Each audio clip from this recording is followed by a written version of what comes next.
Mga kaibigan, nakita niyo sa part 1 na si Roy ay pinigilan sa pagpasok sa bulwagan para sa ball. Para sa mga hindi pa nakapanood ng part 1, ang link ay nasa description. Maaari niyong panoorin ito. Pinigilan ni Roy ng doorman at tinanong siya na ipakita ang kanyang badge. Sumagot si Roy na siya ay isang kandidato para sa Councils of Elders at magiging malaking pagkakamali kung siya ay pipigilan. Habang tinutukso siya ng ibang mga bampira, sinasabi nila na si Roy ay hindi isang noble kundi isang simpleng bampira na walang badge. Napagtataka ni Roy na tinitingnan ng doorman ang badge ng lahat dahil dati, ang pagpasok ay ginagawa lamang sa pamamagitan ng pagtingin sa mukha. May hinala si Roy na may nagbabalak na alisin siya bilang kandidato para sa Councils of Elders. Sa sandaling yon, tinawag si Roy mula sa Council of Elders. Sinabi sa kanya na kung hindi niya kayang hawakan ang badge, paano niya mahahawakan ang posisyon sa Council of Elders? Sabi ni Roy na may nagbabalak laban sa kanya, ngunit ang sagot sa kanya ay kung hindi siya makakahinto sa mga nagbabalak laban sa kanya, hindi siya fit para sa responsibilidad na ito. Sinabi ni Roy na siya ay gumawa ng mga hakbang para ipagtanggol ang sarili at makakakuha siya ng badge sa loob ng 24 oras, kung hindi ay hindi na siya magiging kandidato para sa Council of Elders. Dinala ni Sin si Shao-Xin sa loob ng ball at pumunta upang hanapin si Roy. Tinanong ni Roy si Sin tungkol sa badge. Sinabi ni Sin na lahat ay ayon sa plano at dinala din niya si Shao-Xin dito para sa tulong. Hindi nagustuhan ito ni Roy na agad na pumunta upang hanapin si Shao-Xin. Si Xiaoxin ay humiling na makipag-usap kay Senai. Dinala siya ni Senai upang mag-usap ng pribado.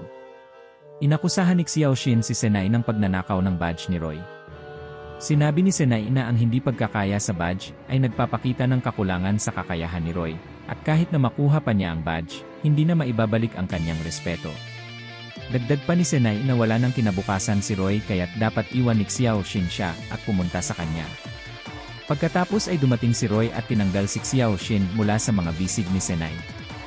Napansin ni Roy si Shao-Xin Beauty at patuloy siyang tumitig sa kanya.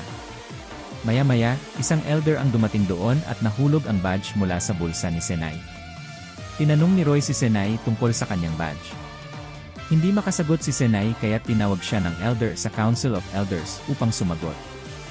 Sa kanyang pagtatanggol, inakusahan ni Senai si Shao-Xin ng pandaraya sa paglalagay ng badge sa kanyang bulsa. Ngunit niyakap ni Roy si Shao-Xin at sinabi kay Senai na manahimik. Sa katunayan, ito ay plano ni Roy at Sin, natagpuan na nila ang badge sa silid ni Senai, ngunit ginamit nila si Shao-Xin upang ilagay ang badge sa bulsa ni Senai. Sinabi ng elder na alisin si Senai mula sa council bilang kandidato at ipadala siya pabalik sa kanyang bansa. Umalis siya mula doon na pinupuri si Roy. Dahil natatakot si Shao-Xin sa mga vampira, dinala siya ni Roy palayo mula sa ball patungo sa fountain. Hiniling ni Roy na sumayaw sila at nagsimapit si Roy kay Xiaoxin at hinawakan ang kanyang kamay at dinala siya sa palasyo. Pagkatapos, pinasuot ni Roy si Xiaoxin ng iba't ibang mga damit ngunit tumanggi si Xiaoxin na kunin ang mga ito. Hindi nakinig si Roy sa kanya at nagsimulang halikan siya habang inaakap siya laban sa dingding. Sinabi ni Roy kay Xiaoxin na hihalikan siya araw-araw at bukas, kailangan niyang halikan si Roy. Kung hindi niya ito magagawa, parurusahan siya ni Roy sa ibang paraan. Nag-isip siya ng magdamag tungkol sa mga sinabi ni Roy at sa kanyang mga intensyon. Pagkatapos, bigla may dumating sa kanyang kwarto at umupo sa silya. Tumayo si Xiaoxin at nakita si Kuya Roy sa harap niya. Pinapaalala niya kay Xiaoxin na gusto siya ni Roy dahil siya ay kamukha ng unang blood servant na si Fly. Lumapit siya kay Xiaoxin at sinabi na mukhang masaya siya habang hinahalikan si Roy ngunit kapag nainip si Roy sa kanya, aalisin siya nito sa kanyang buhay. Sumagot si Xiaoxin na kahit mangyari ito, hindi ito magiging mahalaga sa kanya. Umalis ang kanyang kapatid matapos magbanta kay Xiaoxin na umiwas sa kanya. Nang pumunta si Roy upang makipagkita sa kanya sa umaga, tinanong ni Xiaoxin siya kung talaga bang kamukha siya ni Fly.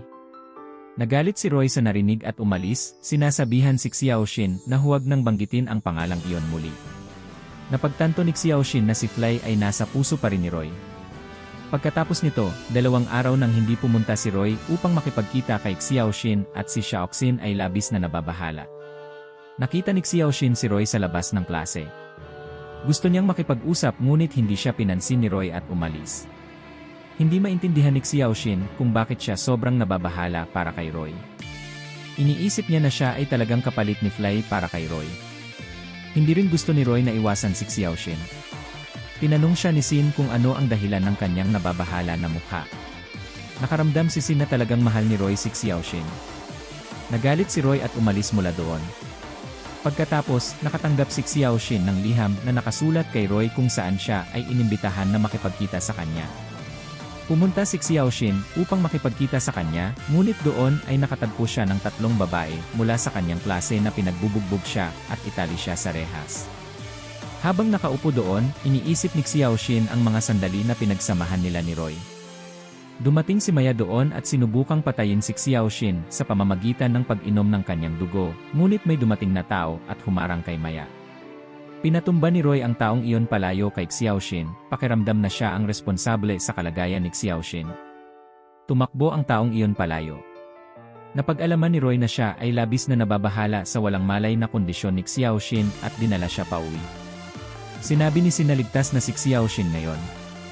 Nang magkamalay si Xiaoxin, natutulog si Roy sa tabi niya. Nagsimulang umiyak si Xiaoxin sa kaligayahan na makita siya sa tabi niya. Tinanong niya si Roy kung bakit siya dumating upang iligtas siya. Sumagot si Roy na si Xiaoxin ay kanyang personal na blood servant at hindi siya makakabuhay ng matagal kung hindi niya inumin ang dugo nito.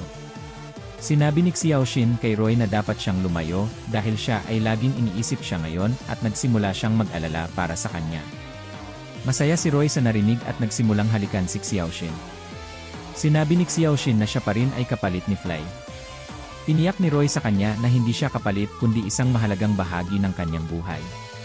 Pagkatapos ng ilang araw, naramdaman ni Xiaoxin na siya ay okay na at nais nang lumabas para maglakad-lakad. Nag-aalala si Roy para sa kanya at dinala siya sa labas upang maglibot sa lungsod. May isang bata na humingi ng makakain kay Roy. Iniisip ni Xiaoxin na magagalit si Roy sa bata, kaya't hinawakan niya ang kamay ng bata at dinala siya sa isang restaurant. Nakita niya si Roy na nagsasalita sa manager. Iniwan ng manager ang isang bag na puno ng pagkain sa bata. Nagdala si Roy ng inumin sa isang baso para sa kanilang dalawa at nagsimulang uminom sila ng sabay. Pagkatapos, iniwan ni Roy si Xiaoxin sa labas ng palasyo. Pinayuhan siya ni Sin na dapat ay seryosohin si Roy, ngunit para kay Xiaoxin, si Roy ay isang vampira at natatakot siya sa mga vampira. Ipinakita ni Sin kay Xiaoxin ang kanyang mata at sinabi na siya ay isang mixed blood vampire, kaya't lahat ay kinamumuhian siya ngunit si Roy lamang ang nag-abot ng kamay ng pagkakaibigan. Tinanong ni Sin si Xiaoxin kung nais niyang malaman ang nakaraan ni Roy ngunit hindi niya sinabi ito dahil ang mga bagay na ito ay dapat sabihin ni Roy mismo. Habang nakahiga sa kanyang kwarto, desperado si Xiaoxin na malaman ang nakaraan ni Roy. Mukhang talagang na-inlove siya kay Roy. Pagkatapos, tinanong ni Roy si Xiaoxin kung bakit siya nababahala. Nagulat si Xiaoxin nang makita siya at tinanong siya kung bakit siya bumalik. Lumapit si Roy sa kanya at sinabi na namimiss siya niya. Ngumiti si Xiaoxin at tinanong kung bakit siya kumikilos na parang bata. Sinabi ni Roy na dapat siyang parusahan sa pagtawa sa kanyang master, ngunit pinapayagan siyang umalis pagkatapos makita ang kanyang ngiti. Hiniling ni Roy kay Xiaoxin na halikan siya at niyakap siya ni Xiaoxin at hinalikan siya. Sa wakas, ibinalik ni Xiaoxin ang pagmamahal ni Roy. Pagkatapos, ipinahayag ni Xiaoxin kay Sin ang kanyang kagustuhang bumalik sa paaralan para sa mga pagsusulit. Dinala siya ni Sin sa paaralan dahil abala si Roy sa trabaho. Ang mga babae sa klase ay nagsasalita ng masama tungkol kay Xiaoxin matapos makita siya kasama ang ibang lalaki. Sinabi ni Sin ang isang maikling hello at tumakbo palayo ang mga babae sa takot. Ipinaliwanag ni Sin kay Xiaoxin na hindi siya ipinapadala ni Roy sa paaralan dahil sa pambubuli. Umalis si Xiaoxin upang sumali sa pagsusulit. Habang siya ay nag-exam, isang babae ang umakusasyon sa kanya ng pandaraya sa pagsusulit.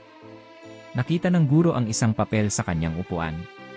Sa kabila ng pagtanggi ni Xiaoxin, hindi siya pinakinggan ng guro at ang iba pang mga babae ay inakusahan din siya. Nang sandaling iyon, dumating si Roy upang iligtas siya.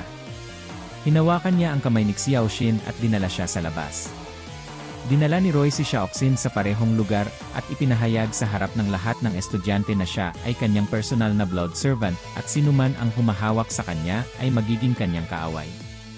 Kaya mga kaibigan, kung saan nagsimula ang alitan, doon din isinagawa ang deklarasyon ng kanilang pagmamahalan, at sa parehong lugar nagtapos ang ating kwento. Sana magustuhan niyo ang kwento. Pakilik ang video. Kita-kits sa susunod.